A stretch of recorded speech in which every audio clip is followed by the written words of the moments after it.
Okay, I think we'll try again. Thank you once again, everyone, for your patience. And thank you, Heather, for coming to the rescue and working under duress.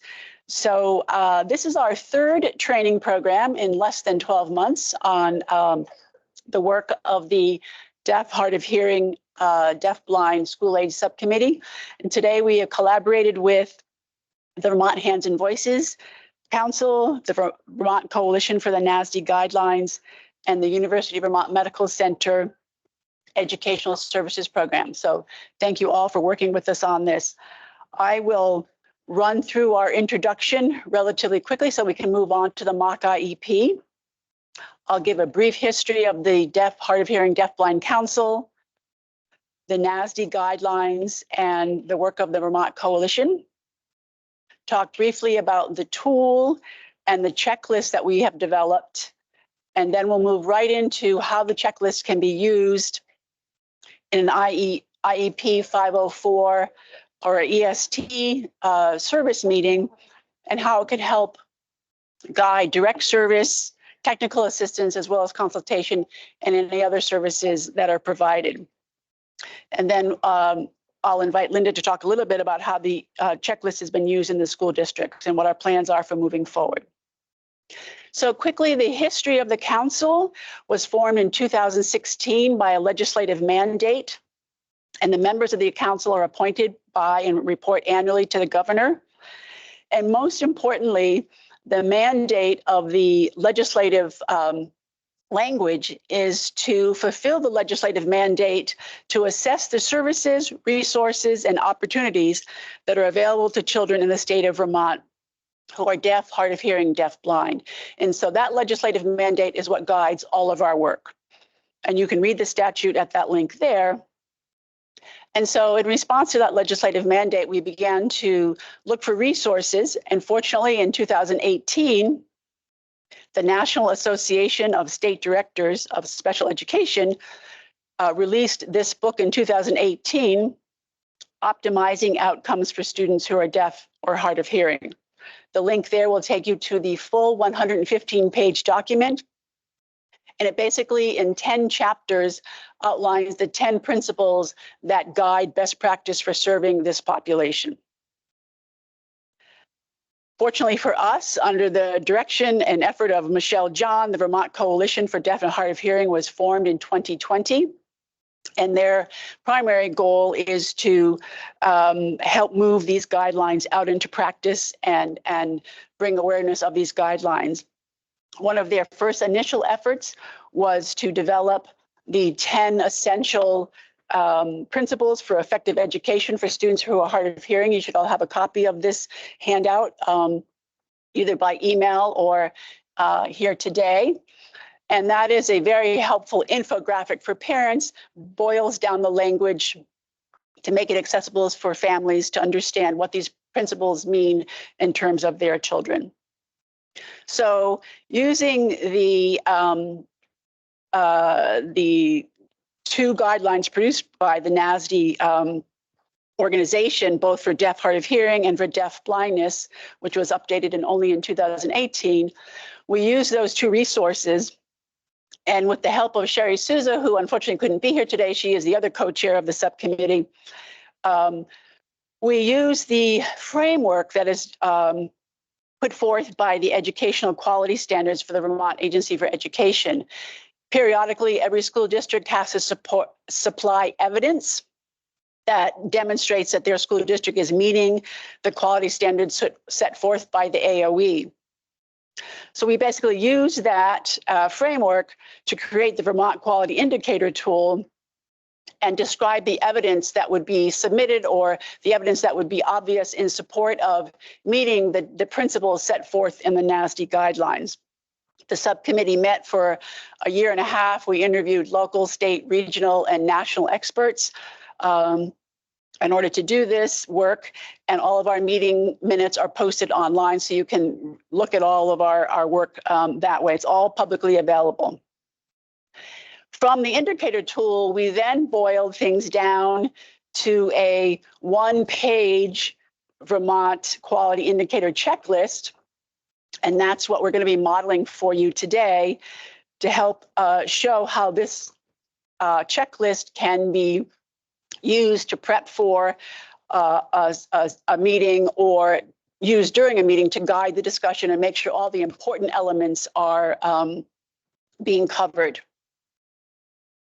So the checklist provides evidence of how easily these principles of standard practice can be applied to any student. So whether your student is on an IEP, a 504, or an EST, whether they're receiving direct service, technical assistance, or consultation, this checklist is meant to be a snapshot of the important elements that should be addressed. It provides a model structure that addresses many of the NASDSE components, and it demonstrates how the checklist can be used by all team members. And it's important for us to realize that deaf, hard of hearing is a very low incidence disability. And in talking with John Berliner, who is our special educator director today, and in speaking with Sherry, even as a special educator who's received MS master's level training, there is not much exposure to deaf, hard of hearing. So this is a highly specialized, low incidence situation. So having qualified providers is really, really important. The School Age Subcommittee recognizes that these two documents, both the tool and the checklist, are works in progress. So we are constantly looking to update them. The links can be found there, and at the bottom is always the documents are dated. So as we improve them through use and feedback, we will keep them updated on the publicly available website, on the Dale website. So I'm going to introduce Johnny, who is our student today, who is the topic of our IEP meeting. Johnny has a moderate to severe bilateral sensory neural hearing loss. He's kindergarten age, and he is mainstreamed. He utilizes hearing aids, uses hearing assistive technology, a Roger DM system, and he uses a combination of American Sign Language and English and has an educational interpreter with him. As we move into the mock IEP, you'll hear the special ed team mention the checklist, and I will be guiding you through that as we move along. But you'll also hear them mention the Vermont Communication Plan for students who are deaf, hard of hearing, deafblind. And this is a document that was created by the Agency for Education, and we'll talk more about that in a little bit. So I just want to quickly introduce to you our team. This is Amelia Briggs. Just raise your hand so people know she's going to be our parent today. Our special educator in LEA is John Berliner. Thank you. Our licensed teacher of the deaf, hard of hearing is Jen Bostwick. Our licensed audiology is Brianna Owen. And our Sarah Smith is the school-based speech language pathologist. And she unfortunately couldn't be present today for our IEP, but the parent and the team was sent a written update regarding her, her assessment of Johnny's status. Our licensed SLP who is present today is Tracy Hink, and Tracy has additional training and working with students who are deaf, hard of hearing, and is LISL certified. That stands for Listening and Spoken Language Certified. So it's an additional training that she's undergone to obtain additional expertise in this area. Our trained deaf mentor is Darcy Matthews. Darcy. Our educational interpreter is Emily Werner. Thank you, Emily. And our kindergarten teacher is Michelle Rowe. Thank you, Michelle. So this is our team. And as they move through the IEP, I will explain to you how what is happening here in their meeting is reflected in the checklist. So you have the checklist in front of you. And I want to point out that the checklist has 8 items on it, and yet the NASDSE guidelines has 10 principles and the infographic has 10 principles. And that was done very deliberately because we wanted to keep it as a checklist. Otherwise, it would have, if we had included everything, it would be back up to 115 pages, and that's not the point. So In the NASDSE guidelines, item number 6 is the least restrictive environment, and that is included under element number 4 in the checklist. And the principle number 10 is related to state leadership, which is not necessarily relevant to the individual student level IEP, and that's why that was deliberately left off. So we start with the NASDSE guidelines, 115 pages. We have the infographic and the tool, and now we have the checklist, which is a short and sweet is the intent. The other thing that was sent to you was the agenda for an IEP annual review meeting, which is what Johnny is having today. And this is a useful template for covering the information that's needed on a 504 as well as an IEP. And as a parent myself, I want to emphasize to the parents in the group that it's not your responsibility to know all of this. It's up to the providers and the professionals in the team here. But as a parent, it's helpful for you to know the process, and hopefully this documentation will help you to ask the pertinent questions that are important for your students. So the first two items that we're going to do here now are the introductions of the team members and the parental rights. So I will turn it over to John, and I will mute. Thank you. Good morning, everybody. Thank you for coming. Welcome to Johnny's annual IEP meeting.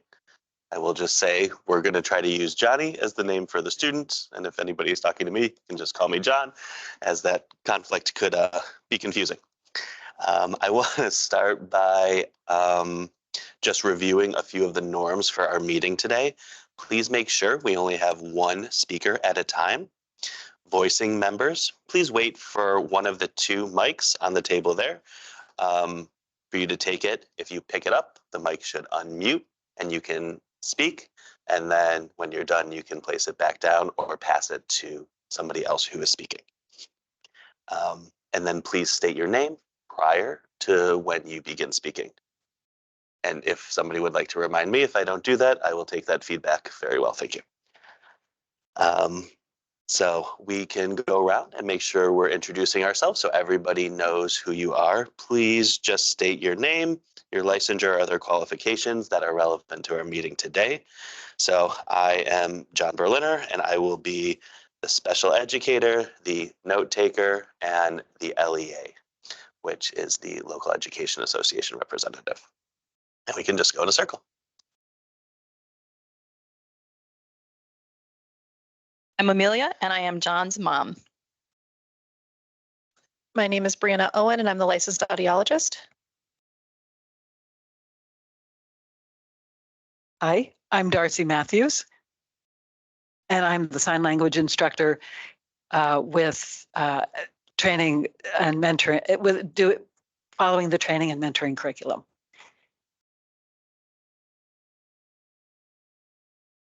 Hi, I'm Jen Bostwick. I'm a licensed teacher of the deaf, and I have worked primarily with students that are using a bilingual approach, ASL and English. Hi, my name is Tracy Hink, and I am a speech language pathologist that is consulting with Sarah, the school-based SLP, as I have my certification in listening and spoken language. Good morning. I'm Michelle Rial, and I'm the classroom teacher for Johnny. Hi, everyone. I'm Emily Werner, and I'm the educational interpreter working with Johnny. And my qualifications were scored through the Educational Interpreter Performance Assessment. Thanks, everybody.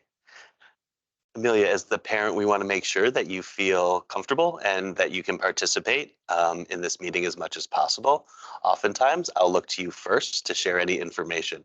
Feel free to pass if you don't have anything to share, and we can always come back to you if you have something else to say. As a parent, you have a number of rights under Vermont special education regulations. Those are the right to participate meaningfully. And if you disagree, you have a number of parental rights that you can use to share your disagreement. Would you like another copy of the Vermont parental rights? If there's been no changes, I don't need another copy. Yep. There haven't been since the last time we gave them to you. They're also easily found online. I'm always happy to send you a copy if you need.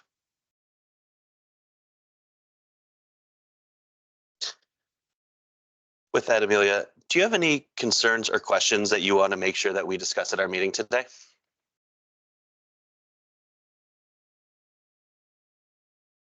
Just a few. I noticed that the SLP services through the school have not been consistent the past few months. So I just wanted to check in around that. We would like some more time with our deaf mentor if possible, especially since he seems to be lagging in his expressive signing. And would also like to know what is the process if the educational interpreter is out? What are you doing to find a replacement for that? Great, so we'll make sure we tackle those. Quickly, just to answer some of those questions for you. When a provider isn't available, our baseline is to collect some data about how much time that provider's out, and then look into how Johnny is doing with his IEP goals that provider is providing. If the progress doesn't seem sufficient and that time out for the provider was impacting that, then as a team, we can talk about something called compensatory services. And that's just a way for Johnny to make up some of that time. I just want to let you know that's not always a one-to-one for every missed session. It's really the services are about meeting Johnny's goals. So if Johnny's meeting those goals anyway, that's great. We really want to talk about updating the goals. If he's not, then we can talk about those compensatory services. Great, thank you. In terms of the deaf mentor, if it's okay with you, let's put that on hold until we get to that services section of the IEP review. And when the educational interpreter is out, we'll put a plan in place as a school. There's a wonderful organization called VanCrow that can provide some remote interpreting services if we're not able to get an in-person substitute. As a team, we can also talk to the service providers about options such as the use of captions for Johnny. Does that sound good?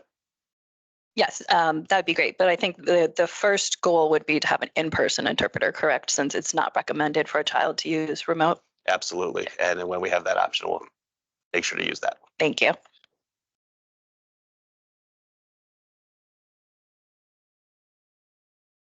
Okay, so if you pull out your checklist, you can see that what has just happened was that John had each member of the team introduce herself and learn about what their qualifications are. And I'll speak about that in just a minute. It's absolutely critical with this low incidence disability that qualified providers are present at the meetings, or at least have submitted a written statement if they can't physically be there. And certainly if qualified providers are present, we know that student outcomes are improved. In the next slide, I'll show you what those qualifications look like in terms of initials, but I want to also demonstrate here that you just heard John as the special ed director really invite the parent for parent input. So that's number 3. So the parent could have a very large voice. And that's the important part as a parent. Here's your opportunity to really bring out the unique strengths of your student and make sure that people realize the unique needs and characteristics of your student. So just in that little bit of the IEP already, we've already covered or addressed essential element number 8, number 1, and number 3, okay? And as someone who might not be familiar with some of these professional titles, a speech language pathologist should be, the name should follow with CCCSLP, and that stands for a Certificate of Clinical Competence in Speech Language Pathology, or Certificate of Clinical Competence in Audiology, AUD. The teacher of the deaf, hard of hearing is someone who's qualified at the master's level, either an MED or an MA, and they're licensed here in Vermont through the Agency on Education. The educational interpreter, Emily, there's a test that those providers can take called the Educational Interpreter Proficiency Exam, EIPA. And correct me if I'm wrong, Emily, but the recommended level is a proficiency of a 4.0. There's also a national exam that one can take. So there are a couple different ways to become a qualified educational interpreter. And then you heard Darcy mention that she has gone through a specific curriculum to learn how to become a trained deaf mentor. There is no licensure per se, but it's important that there be adequate training so that the language skills are developed accordingly. Darcy, did you want to add anything to that? All right. So it's very important, parents, that your child is being served by someone who is qualified and who has experience in deaf, hard of hearing. So now we're going to let the mock IEP go forward a little bit more, and you're going to hear John lead the group through item number 3, which is the purpose of the meeting, to review the students' progress on the previous year's IEP, and then review the students' progress on the current IEP. So this will sort of blend together a little bit. This is John. I did forget to mention that Sarah Smith, who's the school-based speech and language pathologist, was not able to make our meeting today. Amelia, you were sent a written update by Sarah, and she provided us some information around her recommendations for the updated IEP. Sorry about that. So the purpose of today's meeting is to review Johnny's progress from the previous year's IEP, and then to update or develop a new plan based on what we talk about here today. We will be using the DHHDB checklist to guide this process. Let's start by talking about Johnny's current progress on his IEP. Since we have a lot of service providers here, I think we can go around and hear from everybody one at a time. Amelia, I'd like to start with you from your perspective as a parent. Tell us about Johnny. What are some things he likes to do? How do you feel like he's doing? Yeah. Sure. This is Amelia. Johnny loves to play with his Legos. He loves to play with his cousins and friends. He loves to read books, spend time outside, riding his bike and playing on the playground.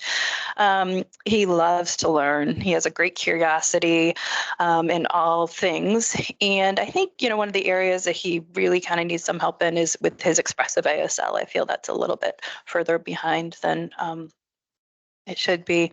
And I just wanted to mention before I forgot to ask about his hearing aid batteries. He's arrived home several times and the batteries his hearing aids haven't been functioning. The batteries aren't working. So I just wanted to know if we could look at the process for checking those that we're doing at school. Yes, this is John. Absolutely.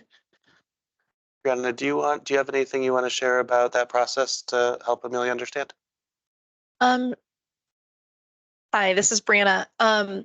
Audiologist on the team, and we can definitely look at a couple of different options of why that hearing aid battery might be checking out by the end of the day. One thing that we can definitely do is start to get some more data as well and do some additional hearing aid checks during the day to make sure he's not missing access to any of his education. Thanks. Does that sound okay? Yes, that'd be great. Thank you. This is John. So Bree will work with the team and we'll give you an update once we get some more data around that and make sure that everybody's on the same page with that plan moving forward. So as I mentioned, sorry, Sarah is not here, but she did share some updated information. And I can just share that with the team really quickly. If there's more detailed questions, please feel free to ask. If anybody else at the table is able to address those, great. If not, we'll make sure we get Sarah to provide those updates. So from a language baseline at the start of kindergarten, Johnny was using about 1 to 2 word phrases in spoken English to express his wants and needs with a mean length utterance of 1.9. Now Johnny is using 2 to 3 words of spoken English phrases to express wants and needs, with a mean length utterance of 2.5. So increases in both of those areas. Sarah's also been working with Johnny on increasing spoken English vocabulary development using the classroom themes. At the start of kindergarten, Johnny could create one word map, a picture with a description, from 2 classroom themes. Now he can create 2 to 3 word maps from 4 of the classroom themes. So some more progress in that area too. And then they're working on carrying over listening development in collaboration with the SLP listening and spoken language specialist, Tracy. Any questions that you have about that off the top of your head, Amelia? No, that sounds great. Thank you. Wonderful. Tracy, would you like to give your update, please? Sure. This is Tracy, and I have really been enjoying working with Johnny and the school-based SLP. When we started working together, his baseline, he could detect just 3 of the 6 ling sounds at 3 feet, and now he can identify all 6 of them at 3 and 6 feet. When we first started working together at the beginning of kindergarten, he could identify out of 4 words, he could find them, just basic words from categories like farm animals and foods. And now he can discriminate 20 words that sound similar. We call those minimal pairs, like fan and man. And he can do that with 90% accuracy in a field of 8. So he's really made a lot of progress. He's still struggling. His teacher mentioned he's still struggling a little bit with classroom discussions. And then I did want to share that we've let the team know about some professional development opportunities from Hands and Voices. There's an online academy. The Moog Center has parent workshops in June. And then there's also a Foundations for Literacy training in June and August. So I just wanted to let you know that we had shared that information. Great, thanks. Bree, would you like to provide your update? Oh, sorry.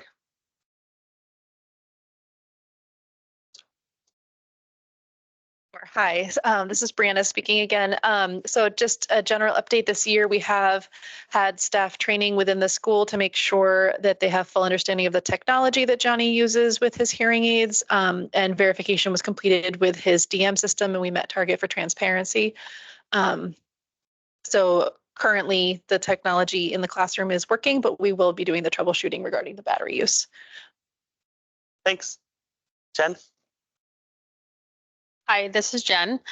Like others have noted, Johnny's super fun to work with. He's always comes, to our sessions eager and ready to work and tries his best. He's got a great sense of humor, which is fun. We have been working on some self-advocacy skills, like you mentioned, recognizing if his hearing aid battery isn't functioning and what do you do in that situation? Who can you go to? Those are some things that we're working on and we'll continue to work on. Also just talking a little bit about his interpreter, and Emily may jump in on this more later, but sort of how does that work and what should you do if you have questions during the day about the use of the interpreter. We've also been working on the Foundations for Literacy program, which is an evidence-based early literacy program for students who are deaf and hard of hearing, primarily geared for ages 3 through 6.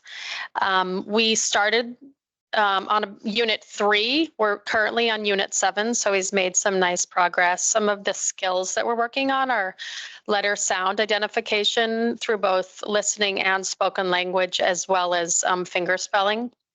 Incorporating finger spelling, introducing new vocabulary, story, recall, and retell, as well as answering some basic comprehension questions.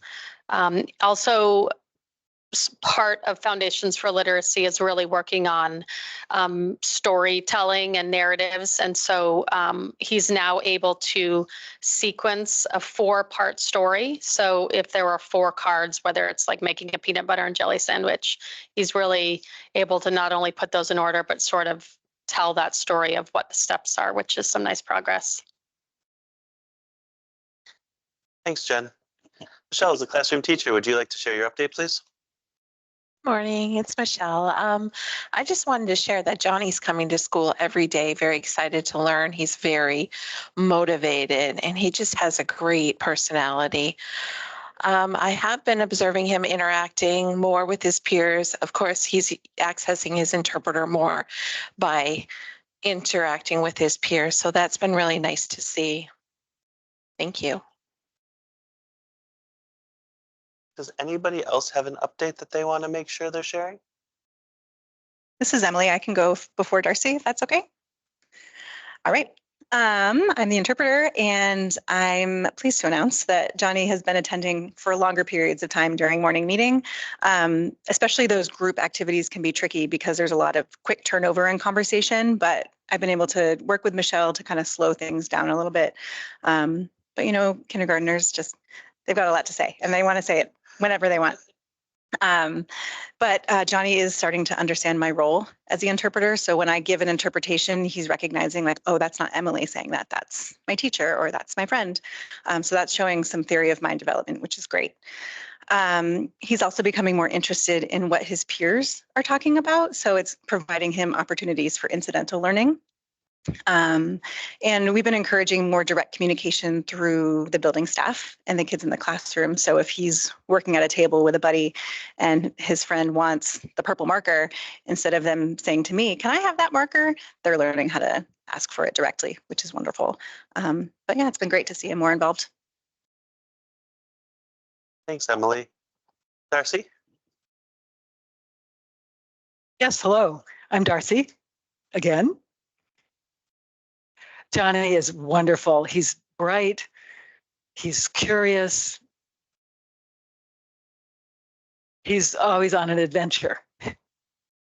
So it's been interesting and fun to work with him. And he always wants to learn new signs. He's very curious about learning new signs.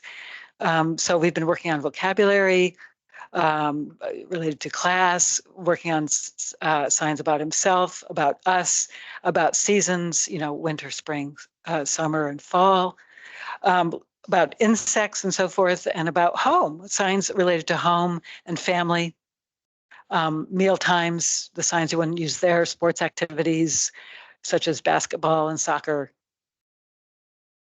And also we talk about his morning routine, what he does after he wakes up in the morning, how does he get ready for school. And soon we'll be talking about, you know, facial expressions and emotions and making sure, you know, that when you're talking about feelings that your facial expressions match that.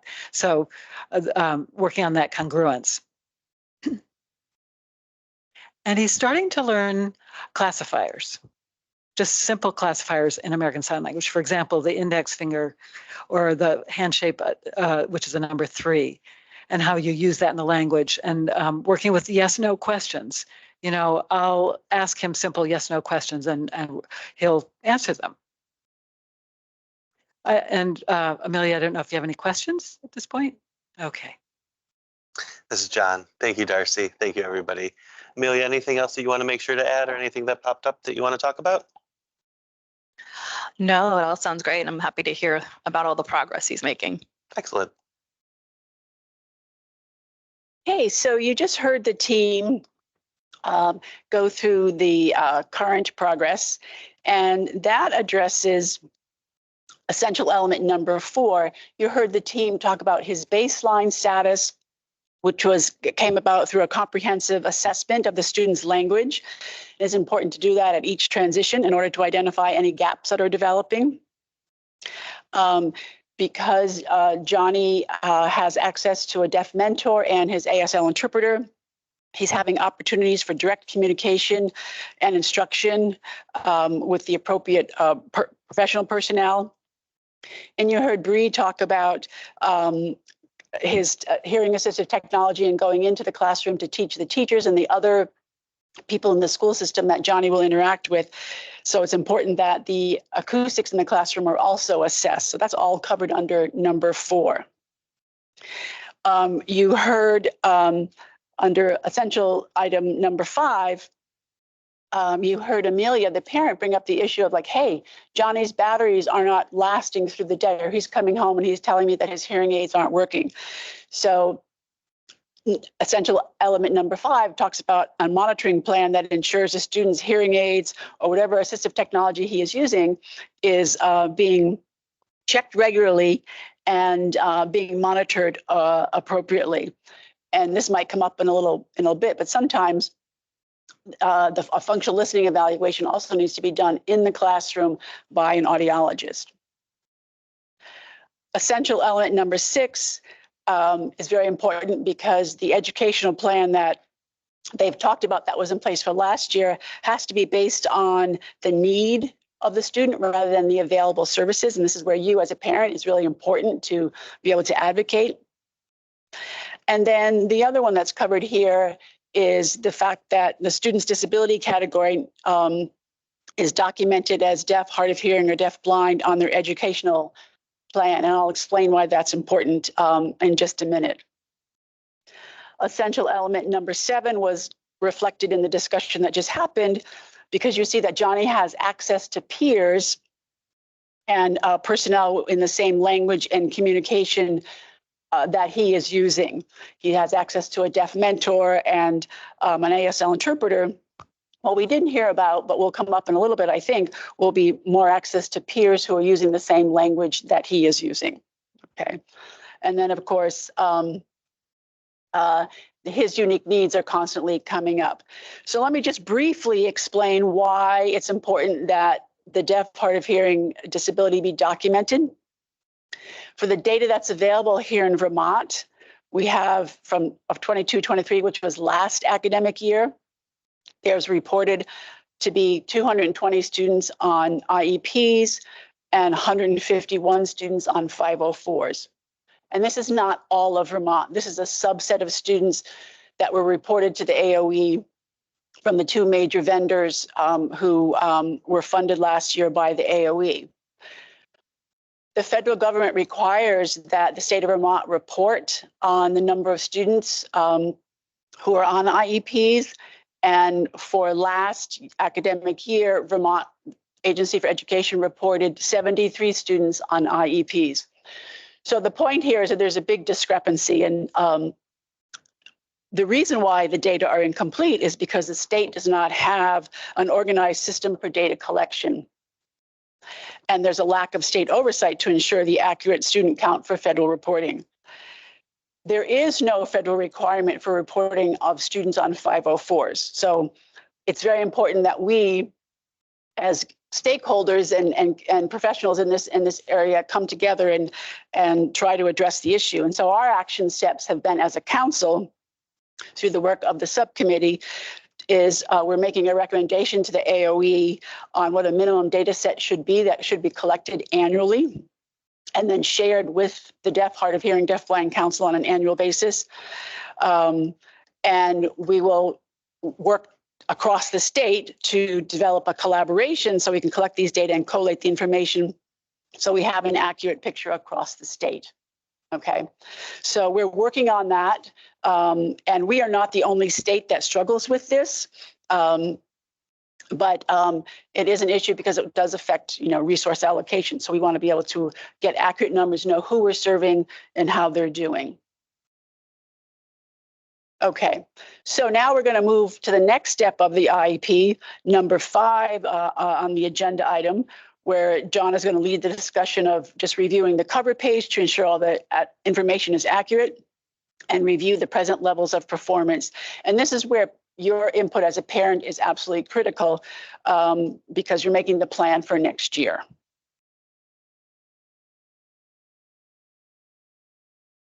Great, this is John. So thanks everybody for sharing your current updates. We're going to use that information around those present levels and how Johnny's doing right now to review the rest of the IEP to see what, if any, updates or changes or additions will need to be made. The first page is the cover page, and this is just sort of the basic information of the team. As you look this over, Amelia, has anything changed in terms of address or phone number or anything like that? No. Great. And I'll make sure all of the team members are updated there as needed. Next, we're going to move on to use that information about where Johnny is right now to talk about goals and objectives. This is, oh, sorry, Jen, go ahead. This is Jen. I was just going to jump in and talk a little bit about a couple assessments that I did with Johnny. Is Thank now you. an okay time? Perfect. Okay. So we did 2 standardized assessments with Johnny to assess his ASL skills. And the first one was the ASL receptive skills test, which is appropriate for students ages 3 through 13. So Johnny is certainly in there. He received a standard score of 85. An average score is between 85 and 115. We always say 100 is sort of the average. He received a standard score of 85. So he was on the low end of average, but still within the average range for his receptive skills. So what he's understanding. We also did the ASL expressive skills test, which is a test that looks more at the student's ability to tell a story, to narrate a story. They watch a short video. It's about 3 to 5 minutes, and there's no, talking or signing in it. It's just all action, and then they're supposed to sign what happened in the story. He received he was in the 10th percentile overall in his expressive. So that means that 90% of the students his age are performing better. But I do, we want to note, we do know that Johnny uses spoken English primarily as his expressive mode. So that is just, I think, sort of food for thought that but we do have an idea of where he is performing. And like you said, you do notice that his expressive ASL seems to be sort of behind his receptive skills, which is kind of what we do notice in the assessments as well. Thanks, Jen. Amelia, any questions on what Jen shared? No, it makes sense though what we're seeing at home as well with his language. Great.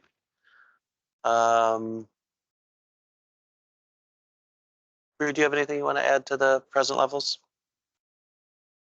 Yeah, so I think that at this point in time, it would be a good time for us to do a functional listening evaluation to get a better understanding of how he is doing across modalities for receiving information while in the classroom. And I think that would give us a better picture of what components are contributing mostly to his understanding and education. So I think that's something that could be a next step for us. That makes sense to me. Amelia, how do you feel about moving forward with that? That would be great. I think the more data we have, the better. Anybody else on the team have anything they want to share or any questions or concerns around that? I just have a question, Bree. Is the functional listening and evaluation something that just an educational audiologist does, or are there other team members that might participate or contribute with that? To do a functional listening eval, you don't have to be an audiologist. So I do know frequently teachers of the deaf will do functional listening evals, but it is important that someone that just understands it and has the tools handy to do it and feel comfortable doing it are the ones that do it. Great, thank you. Bree, how long will that take if we're thinking about planning for this in the future? So for planning, ideally, we would have Johnny in his own classroom. So if there's a special where all the kids are out of the room or time that would work best in Johnny's schedule to be pulled from another activity for probably no more than 15 minutes, as long as I can kind of hop in there and get set up ahead of time, that would be perfect. Thanks. Michelle, will we be able to work with you to make sure that schedule works for everybody? Yes, absolutely. Great, thanks. And Michelle, would you like to add any more information about Johnny's present levels for the team? Yes, this is Michelle. I just first of all wanted to let you know how much I'm enjoying having your son in the classroom. It's been such a great experience, as well as having Emily, the interpreter, in the classroom. I do notice he is having some challenges with his peers. He seems to access his interpreter, but during circle time, it seems more challenging because he's getting lost in the peer discussions when even though we're trying to have one person speak at a time and have the best practices available, sometimes he's also not responding to the questions appropriately, and I don't know how to move forward or what we can do to best support him. Thanks, Michelle. Tracy? Yeah, I just wanted to add a little bit. For children that are deaf and hard of hearing, oftentimes they do have social communication challenges. When we think about best practices, what that means, I think, to me, is we look at research, we also look at our professional judgment and experience, and then also kind of what our team thinks. And so the American Academy of Pediatrics put out some research on social communication for children with hearing loss, and it is an area of challenge. So I'm really glad we're addressing this here today and moving forward, how we can support Johnny in that way. This is John. Thanks, Tracy. Does anybody else have anything that they would like to share right now? Amelia? No, I think the only other thing that we might want to think about is access to peers that have the same communication mode as Johnny for next year. Great, thank you for sharing that. So the way that this will work is I've been taking notes on the information. There's a few different sections in the present levels of performance, which you'll see right after the cover page as the next part of Johnny's IEP. You'll have the chance to review that, as will the whole team, as I'm not perfect at taking notes all the time. And if I misinterpret anything or forget something, it's no big deal to make sure we add that so that we have an accurate representation of Johnny's strengths and challenges right now. Interject and address a question that came through the virtual chat room. Is it typical to propose a functional listening evaluation or a similar test at the IEP to be documented later? I've been doing as many tests as possible before the IEP so I can present all of the data, and is there a benefit to either way, which would be considered best practice?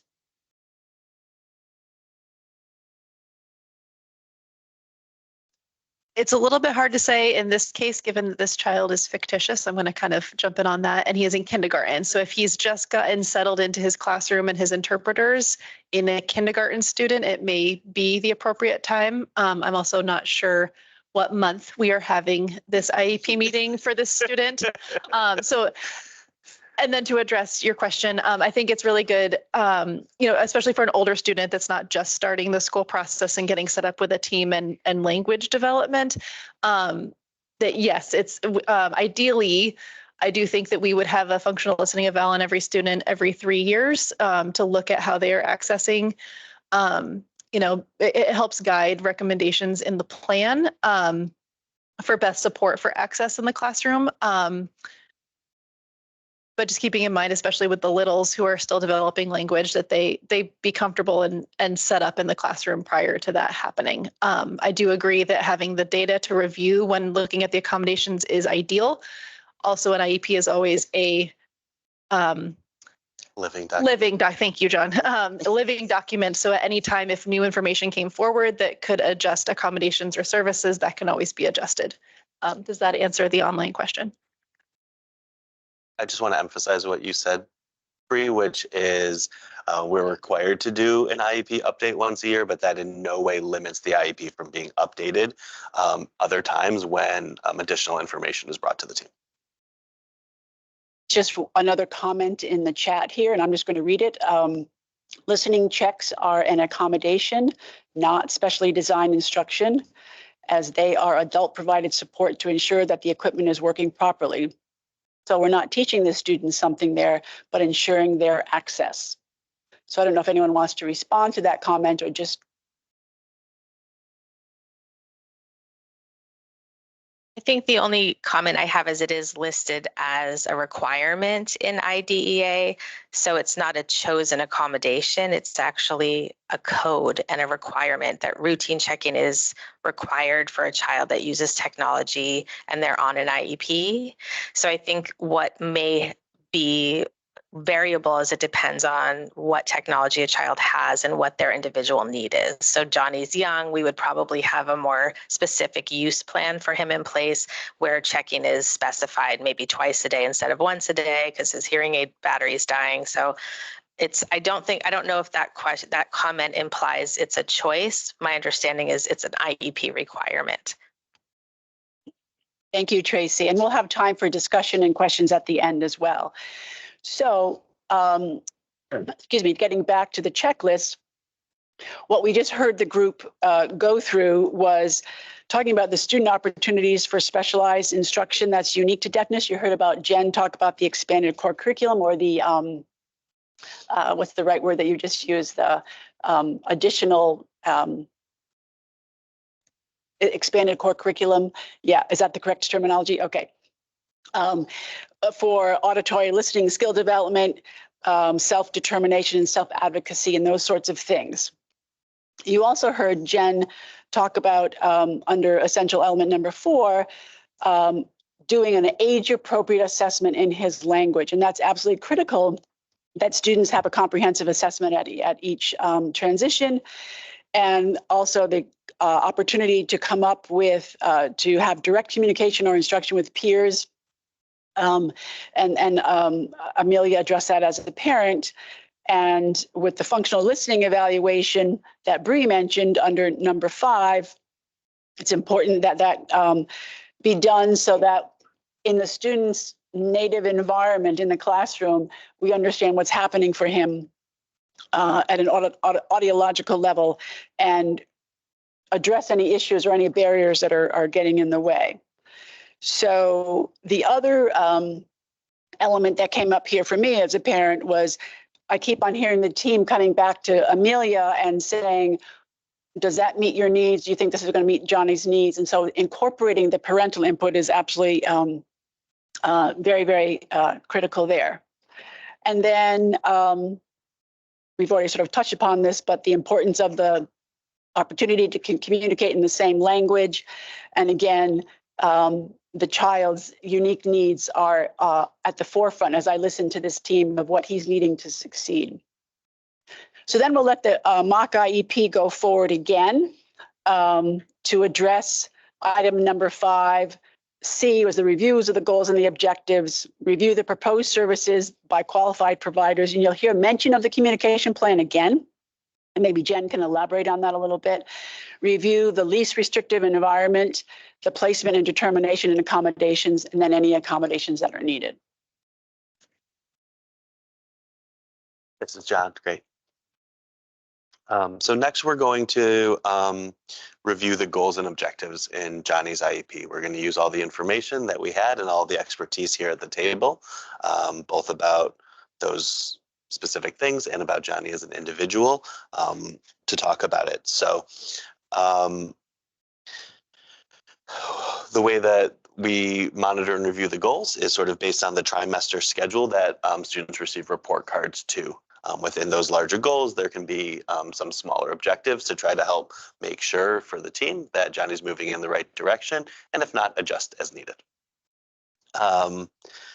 We're going to use a few different ways to assess those goals. So some of them will be observation when Johnny's in the classroom or in other places in school. Other times we'll have ongoing data collection sheets that are used and scored quantitatively. And then sometimes there may be assessments, specific assessments that are used to determine whether Johnny met those goals or objectives or not. So currently in Johnny's IEP, he has a goal around auditory comprehension. He has another goal around self-advocacy, really getting at the management of his hearing aid. There is a vocabulary goal, a syntax and morphology goal. That was the mean length of utterance that was talked about earlier in terms of his progress. There's academic goals. There's a goal around the use of interpreter, and that was focused on appropriate attention-getting techniques, use of the interpreter during non-academic times as well. a self-determination goal that focuses on cultural awareness and identity, and then an ASL acquisition goal with beginning classifiers and using context to find meaning of unknown signs that Darcy talked about before. So my question to the team right now is, are there any other areas that team members want to address through IEP goals? This is Tracy. I just want to ask the team if we think if we should add a social communication goal, since we talked about that earlier as an area of need. This is John. Do any team members have any thoughts or feelings? Amelia, starting with you. I think it's a great idea. I'd love some more information on what exactly that would look like and what would the, what would the goal look like? Tracy, is this something that you can answer, or is this something that we would want to include Sarah Smith in when she's available to provide her input? Yeah, I think it would be great to consult with Sarah around pragmatics. So then what we will do is I will connect with Sarah the next time that she's available to connect, come up with a proposed goal in that area, and then share that information with the team. And if everybody agrees, then we can add that goal to Johnny's IEP. Great, thank you. I had one quick question. We were talking about like observing and the, assessing. Who would everybody on the team be assessing him at different points throughout his week, or is it one particular person that would be gathering that data? This is John. That's a great question. Oftentimes what happens is the person who is working on that goal with Johnny is the one who's doing a lot of that observation. Sometimes in specific situations, it may be a different person. We always want to be as non-invasive as possible. And so if there's an opportunity for Michelle as the classroom teacher who's already there to do some of that without interrupting the flow of the classroom, that may be something that we do. Otherwise, some of that may be happening through other team members in like I said, the least intrusive way as possible. So does that help answer your question? Great. For everybody in the audience, we're not going to go through the specific language of every goal, as we would be here for a very long time right now. But in an actual IEP meeting, we'd actually look over the language, and if there were any changes or updates to any of the goals, which often happens, and in this case probably would, given the progress that Johnny's talked about, we'd go through those in detail. But I just wanted to let you know that's why we're not doing that. That was a conscious decision from all of us. So the next part of the IEP are the services. And Amelia, the idea of the services is which adult is going to be working with Johnny on the goals that we just talked about. And what we're going to talk about around services is who is the most qualified person to provide that, and then how much time do they need to work on those goals. This is always a bit of a delicate balancing act when we're talking about specific goals for Johnny that are happening outside of some of the other things that are happening within the classroom. And so we want to take consideration of both meeting Johnny's needs and making sure that he's participating in the general education classroom just as much as possible. If you're feeling like the balancing act is going a little too far one way or the other, please let us know. We'll be really honest with you about what that looks like and what that time may be. So just keep that in mind as we're talking through this. So I think the most effective way to do this is to go around and get recommendations from those service providers who are working with Johnny if they believe that there's any changes to their services that are needed. Does that sound like a good plan for everybody? Great. Bree, can we start with you?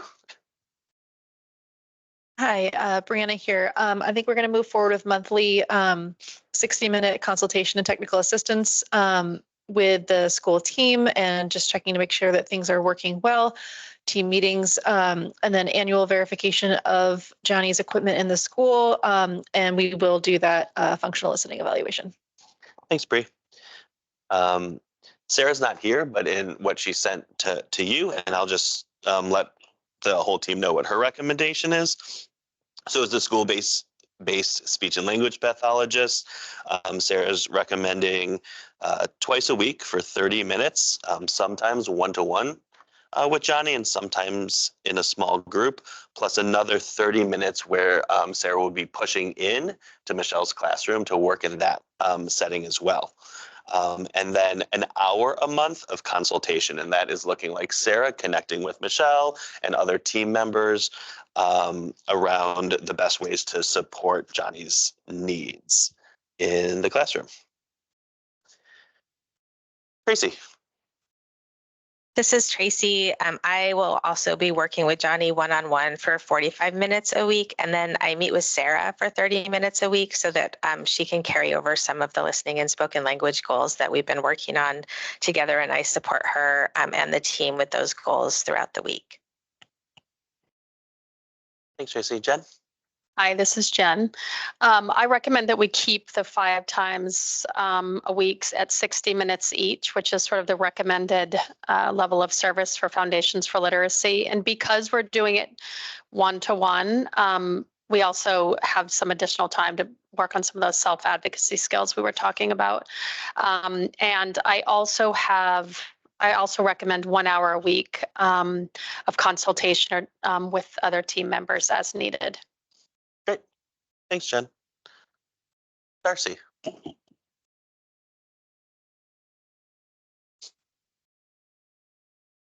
Yes, so current services that we've been providing this year is 1 hour a week with the family. And during school time, we've been providing a half hour a week with in classroom support, working together with Johnny and his peers. I hear that you would like to increase the time around ASL mentoring. And I've been thinking about potentially increasing it to a half hour of time, perhaps a pull out of the classroom and working one-on-one in the school, working with Johnny. So that's one idea. And I'm not sure how you would feel about that. I certainly have heard Jen shared the results of the testing, and that he definitely needs more exposure to ASL to help him improve his expressive skills, and that hopefully that will help him with his social skills, both in school with his peers and at home.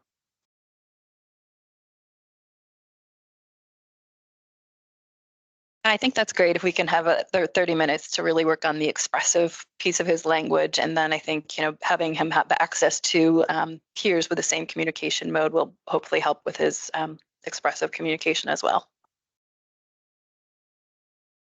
Does anybody on the team have any concerns or information or anything else they want to share around the addition of that 30-minute service? Great, then I'll make sure to add that to the IEP. Sorry, Emily, you're next. It's fine.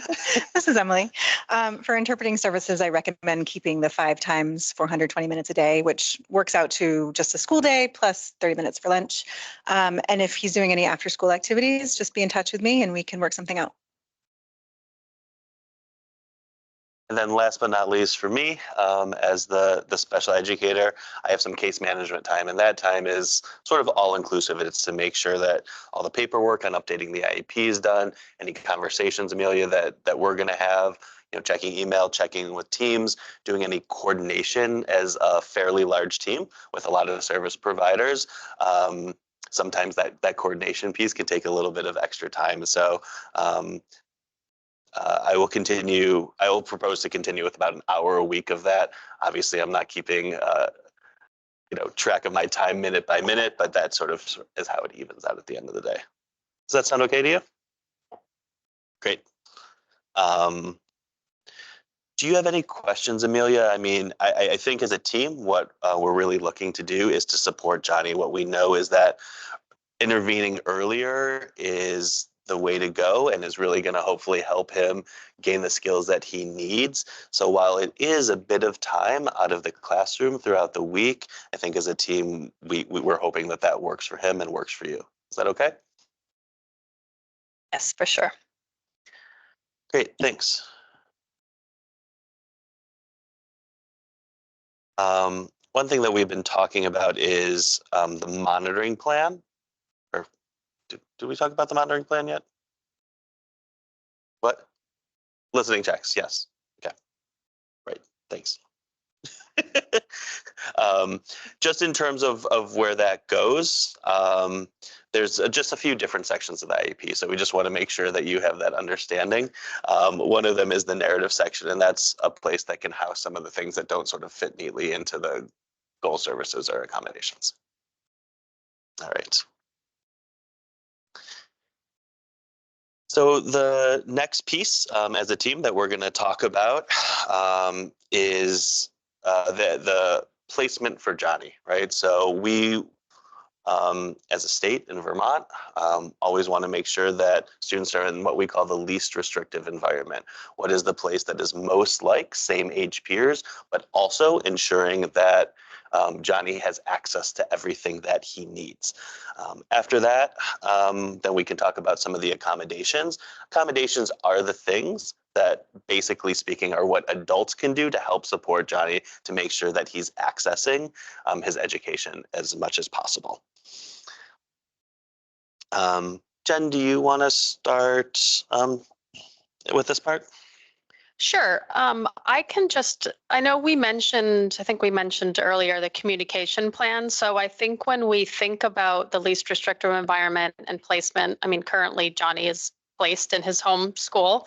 And it seems that's going to continue next year. So I think that it's important to take into consideration what are called the special factors, which is a part of IDEA specific to students who are deaf and hard of hearing. And the Vermont Communication Plan is one tool that we can use, the team can, I think should use, to sort of go through all of those special considerations, including, getting input from home around his communication needs. Does he communicate differently in different situations? I'm sure he probably does, if it's a one-on-one versus a sporting events versus an assembly versus whatever. And just sort of, it really walks you through lots of, what are his communication needs in general, and then kind of some specific situations to make sure that we're meeting his needs, communication needs in all areas, as well as, direct communication with peers and staff. And, I'm a signer, and Darcy is working with him, and Emily, there are certainly some staff that he can communicate with directly. And he does receive direct instruction from me, which is great. I think that peers is something that we can talk about in a bit. I think that should be a discussion about, because he is in this homeschool, there obviously aren't other students who are deaf and hard of hearing using ASL right now. And so even though Darcy is coming in weekly, I think that that's just something we want to think about. How can we get him any more exposure to peers? Also, are there other supports that are needed to make sure that he is continuing to make progress in his communication? He currently has sign instruction for the family. So is there anything else if he were to use an AAC device or something, just as we think about all his communication needs? Also, just looking throughout his full day, Emily mentioned after school activities. So that's something that the team is also responsible for, to making sure that his communication needs are met across not just academic settings, but also non-academic settings. And then finally, assistive technology, does he have what he needs in terms of assistive technology to meet his communication needs? So the Vermont Communication Plan is something that takes a bit of time to complete. So typically that would be a separate meeting that we all would need to reconvene to do that. So I recommend that be done. Amelia, would you like to move forward with the communication plan Jen spoke about? Yes, I think it would give us some great information. Wonderful. So I'll work with the team after this meeting to set up a time, and it will certainly be at a convenient time for you. And we'll let you know if there's any information that we're going to be asking, so you can have time to think about it and come prepared to work with the team to set that plan up. Thanks, Jen. As Jen mentioned, social interaction with peers. I want to just reach out to the team to see, I know Tracy talked about a few things right at the beginning of the meeting of some summer opportunities, but just ideas that the team has around providing any other social interactions with peers who are deaf or hard of hearing. Does anybody have anything they want to share? Amelia, is this something that's important to you? Yes, I'd love to get him engaged and involved with more deaf, hard of hearing peers. Wonderful. This is Jen. I can just jump in. I mean, it can be a challenge to set up peer interactions. So I think that we have to be kind of creative. There are some ongoing Zoom social outings, if you social gatherings that do go on throughout the year. So we'll certainly try to include Johnny in those. There are Hands and Voices is a local agent, the local group, I can't think of the word, that offers a lot of family events, social events. So we'll be sure to make sure that you are aware of those if you're not already. And I will certainly try to notify you of any event that I hear about, going on around the state of Vermont, because there are a few that are organized, sporadically throughout the year. So I'll certainly try to share any information. Thank you. Great. And if any other team members have things that they know about too, if you want to share that information with me or with Jen, we can make sure Amelia gets access to that information as well. Great. Next is the conversation about placement. So as I said, the default assumption with students is that they're placed in their home schools with the supports that they need. That's where Johnny is right now. And I just want to put it out there. Does anybody on the team think that there's any different placement need for Johnny right now? Amelia, are you happy with Johnny's placement? Does anybody else have any other thoughts? No? Great. I like to hear that. I don't either. I'm glad that he's in his homeschool in his general education classroom. Anything else anybody wants to add in this section before we move on to the accommodations piece? Not seeing or hearing anything?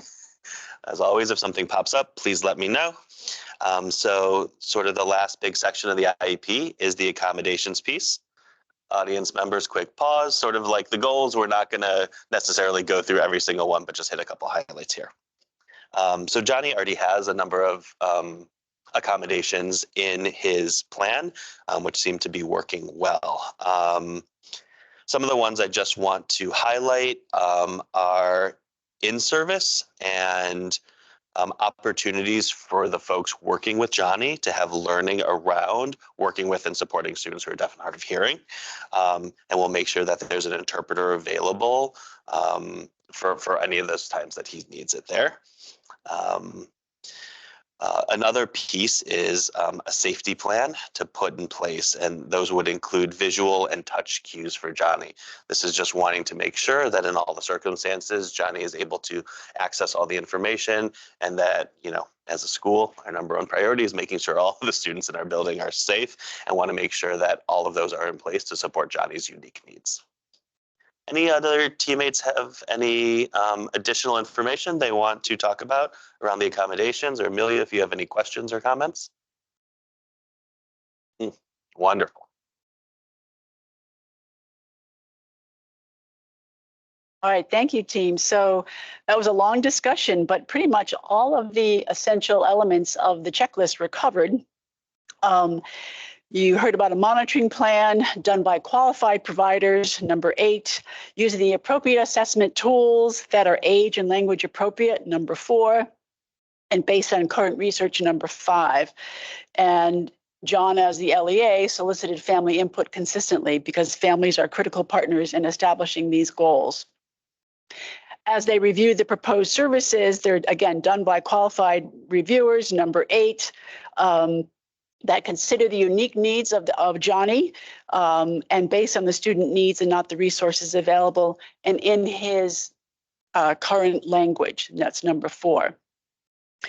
We had a little discussion around the monitoring plan, number 5, that ensures that his hearing aids and his hearing assistive technology are functioning properly.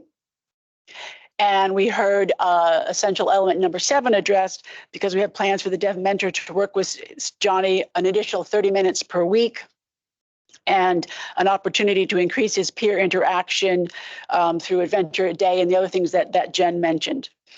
And then you heard Jen talk about placement opportunities.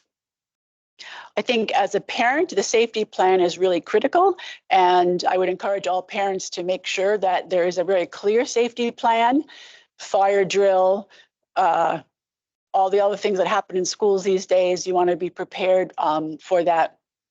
And ask your students, what is your safety plan, and do you know what to do? And sometimes they say no, because it really hasn't been reviewed with them. I've had that experience with several families now. So again, I just encourage you to review that and make sure that that is in place. And of course, Jen also mentioned some professional development opportunities that are available to the team, and the in-services that are provided to the teachers in the classroom, in the school, the gen ed teacher and the others, the music teacher, the art teacher, who need in-service training around the special needs and situation relevant to Johnny. That absolutely is critical.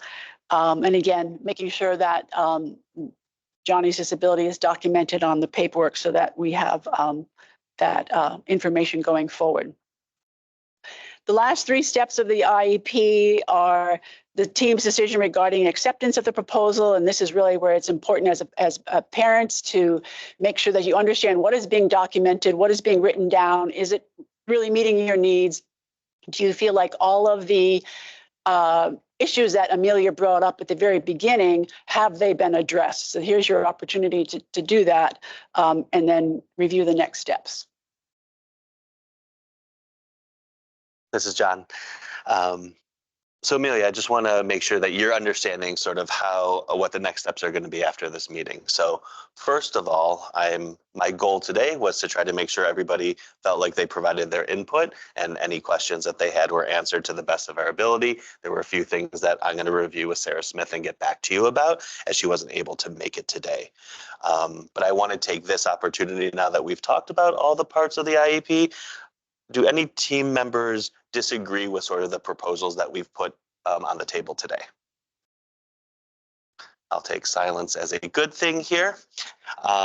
So Amelia, what I will do is I will take all the information that I took notes on based on our conversation today. I will type it into our wonderful special ed software program, and I will send it to you and the rest of the team to review.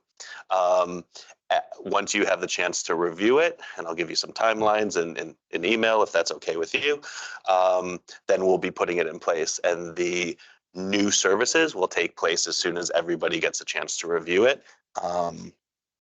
and are in agreement. If anything changes, if anybody sees something, especially typos, please correct my typos. I do my best.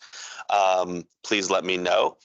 And then that new IEP will be in place. I do just want to remind everybody, if any new information comes up, if anything changes, we're always able to come back together as a team and update the IEP as needed. And if something needs to happen quickly, there's a few ways that we can do it without having everybody at the table together as well.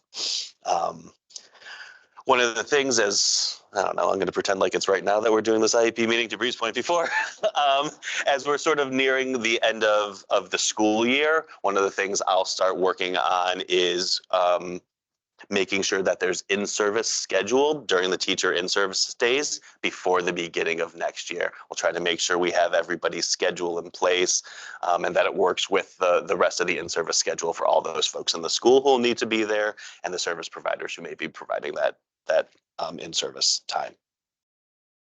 One last go around here. Questions, comments, anything that I may have missed before we can call the meeting to an end?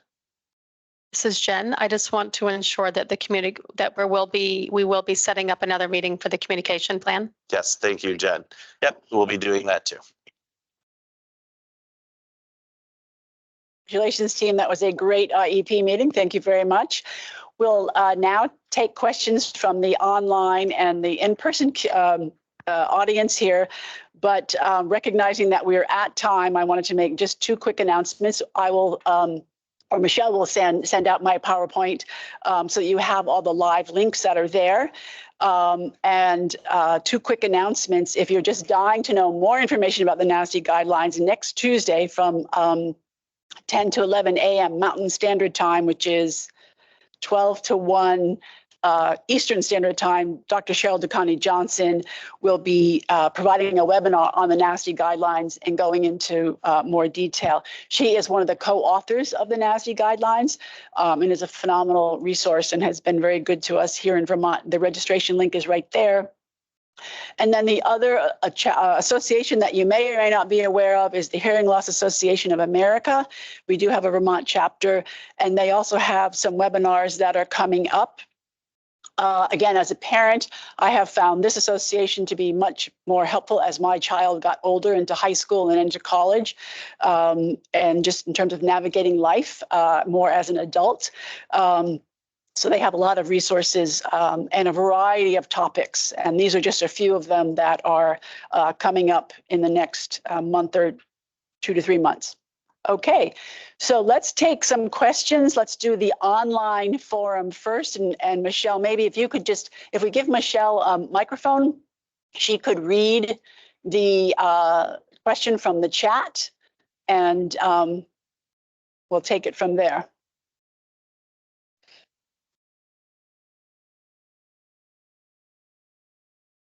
My bad. Sorry. So one of the participants in the chat has asked, does the student ever have time during the day without the ASL interpreter to assess the effectiveness of that support and see how well he is able to access different environments without the interpreter available? It might also help determine next steps in some of his self-advocacy skill development. Hi, this is Emily. It depends. I feel like that's the famous answer to all questions relating to interpreters. With this particular student being that they're kindergarten and they're not quite autonomous, I would say that the interpreter is pretty much with them all the time unless there's a circumstance where the interpreter isn't available. As they get a bit older and more independent in the classroom, I suppose there could be times when the interpreter steps aside and we can observe how they're doing without the interpreter, but typically the interpreter is with them all the time. That's what we're there for, and it's really necessary to have access all hours of the day. Michelle, did you want to add anything to that? I also just wanted to add that there are times that they do have a little bit of time alone with the interpreter, giving them space within the classroom, observing from afar, and also giving them an opportunity to socially develop from afar. The interpreter often will feed some visual cues or something of how to continue playing with a classmate. So there is some time, but the interpreter is always there. Yeah, not a one-on-one. Question here from the audience. Anyone have questions from in person? Okay, we'll go back to the online community. So far, that's the last comment that we have not covered. I mean, in essence, good information. People regret they have to go, and they're looking forward to having the recording. Okay. All right. If there are no other questions, oh, yes, go ahead, please. Oh, can you just wait for the microphone?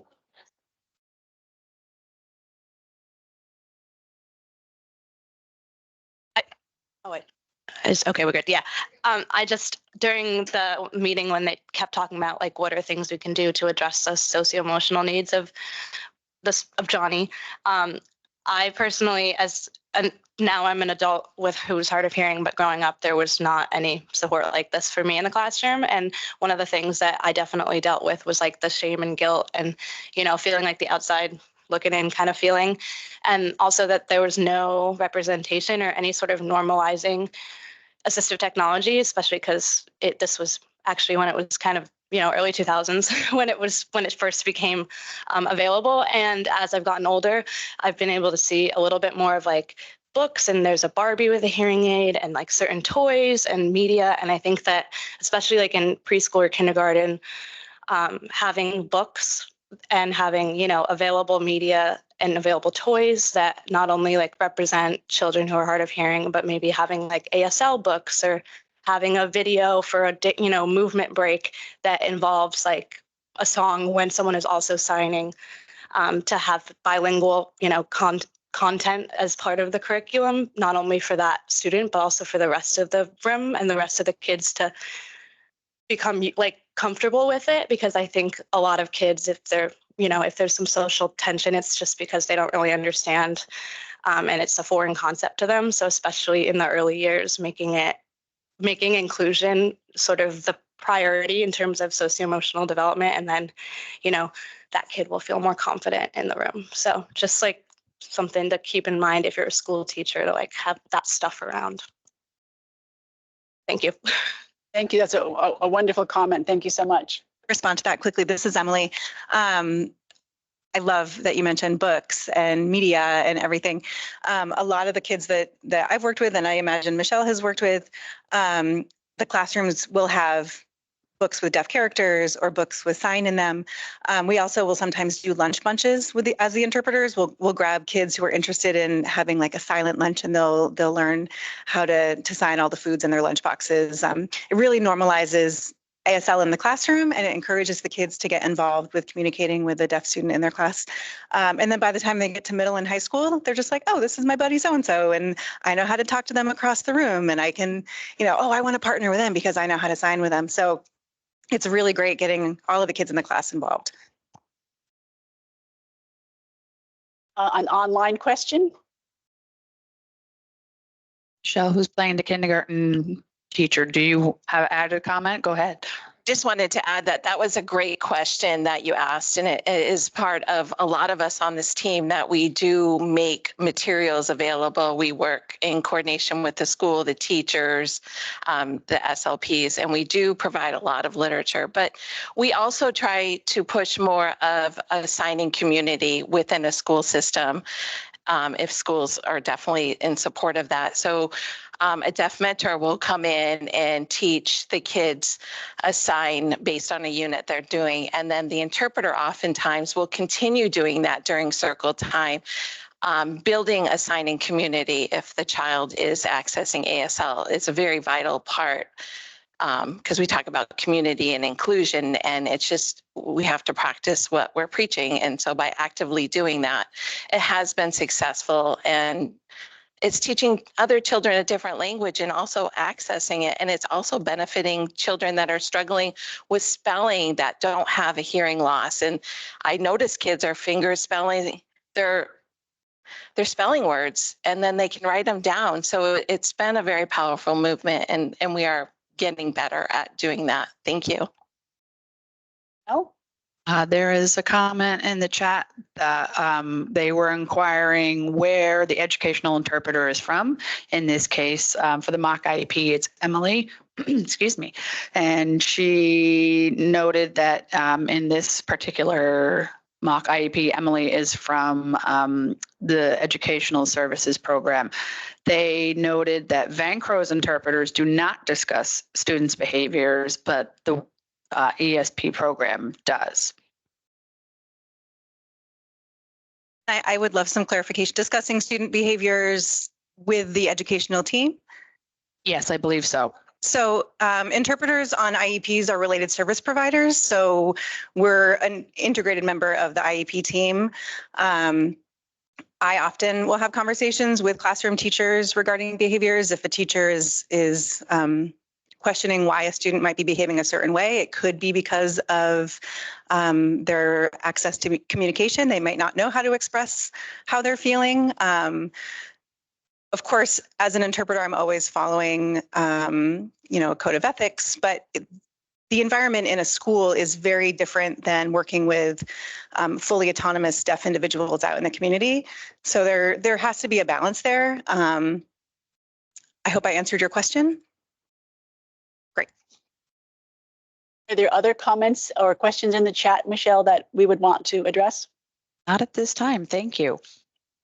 Linda, could you just say a word about how you have begun to deploy the checklist out in the school systems and what your plan is going forward? I know we have a meeting next Monday, I think it is, April 1st, to discuss a little bit more, but if you could just say a few comments. Absolutely. Thank you, Sharon. This is Linda Hazard, and we began about a year ago with the checklist in a couple school districts, just trialing it. And we have expanded it this year to other teams, and we've so far received some really good feedback on the checklist. However, we're in the process right now of preparing a survey to the districts that we're serving in to see what their experiences are, if there are any changes that they would like to see to the checklist, and just any information that would be helpful. So once we finish this part of the process, then we will actually begin reviewing the evaluation tool and implementing that in a very strategic way. So starting with a couple of districts. Thank you. And also, I just want to invite John to comment, because he's been one of our brave souls who's been out in front. And what, as a special ed director, what has been your experience as you've deployed it in your district? Thanks, Sharon. Yes. Linda contacted me about trying to be one of the districts to pilot a little bit, and I was more than happy to do that. So I think from a school district perspective, as we've talked about a little bit, there is a pretty low incidence of deaf, hard of hearing disabilities. And so many wonderful special educators and general educators and teams don't have the amount of background knowledge and information that they do working with some of the other students on their caseloads. And so having the information about what we can do to best support students is incredibly valuable, and really the first piece of being able to implement programming to meet those students' needs. So having an accessible document like this to use has been an amazing step to get that started with the students and families of students who are deaf and hard of hearing. Thank you, John. And so as Linda indicated, this has been a stepwise progression. So we've implemented the checklist. We're going to try to get it out into more school districts. And by having an easily accessible document that guides best practice, then the documentation in the IEP will be better. So then when we go to use the tool to evaluate, was best practice implemented, by evaluating 10 or so IEPs, we can expect to see the documentation to be where it needs to be. That is where the evidence is that best practice is being implemented. So that is our thinking.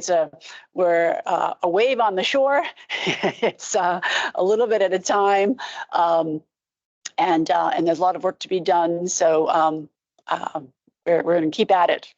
Yeah, Michelle, any comments? Michelle is the chair of the Vermont Hands and Voices and the president of the Vermont Coalition for the NASDSE guidelines. And they are very much interested in seeing the NASDSE guidelines brought to the state of Vermont and implemented. And she was one of our first stakeholders who came to speak to the subcommittee, and is very interested in the data piece as well. So any comments, Michelle? This is Michelle speaking. I mean, I guess I would say on behalf of families and certainly the Hands and Voices board, that we're really interested in ensuring that families are included, that they are considered a critical partner, and that they are able to access this checklist specifically as a gateway to ensuring their children's education is best practice and is inclusive, and really meets the individualized needs of their child. Oftentimes as families, we can be very overwhelmed in IEP meetings. We're getting a lot of opinions. Sometimes they differ, and it can be difficult to know what is best. So it's really our hope that this is a great first step into really ensuring that each team, no matter what district a family may be in, are all working cohesively towards the student's best interest and representative of both the student and the family's opinions.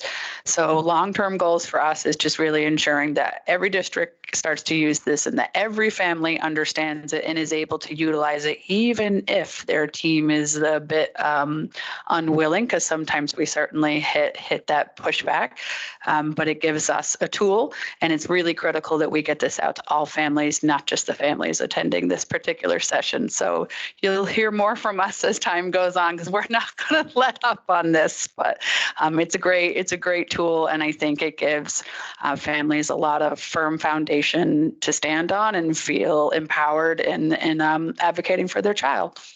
We're not going away, are we, Michelle? We are not. We're only just beginning. Right. So thank you all for attending today. Thank you for the online community. Thank you for tolerating the technical glitches. I apologize. We all do our best, but sometimes the technology just has another plan. And we'll look forward to engaging again at a future session. Yeah. Thank you all so much.